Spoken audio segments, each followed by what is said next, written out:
Hello? Simran Guman volunteers for Leadnow. The organization visited her class at Ryerson, and she was hooked. I got really excited because I didn't know that there was a career in advocacy. So I looked them up and looked at all their campaigns and all the work that they've done. And I sent Logan an email and I was like, this is so cool. I want to be a part of this and I want to help you guys out. The second thing that was really cool was how they used tech to their advantage.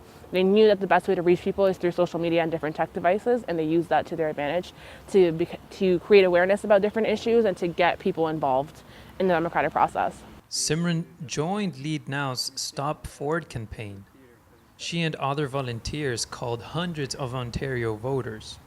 The first phase, you identified the anti-Ford voters, and then the database recorded those numbers. And then the second phase was with a new script where we would just call those same people back and tell them to get out and vote. The campaign didn't stop Ford, but Leadnow says it wasn't a total failure. We successfully ran one of the largest distributed phone banking operations in the country using a very new model.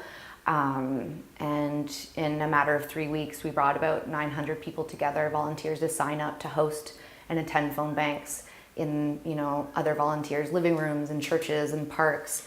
Really, we're a digital organization. Tech and analytics is a core part of what we do and of our campaign model. This is not the first election Leadnow has been involved in. They also did it back in 2015. Back then, there were questions about their funding.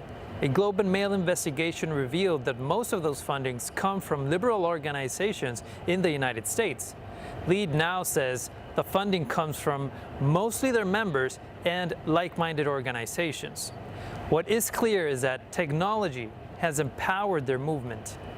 I think in the past we understood social movement campaigns to gradually build, and then eventually the numbers increase, and then you have a mobilization, and they're built by organizations.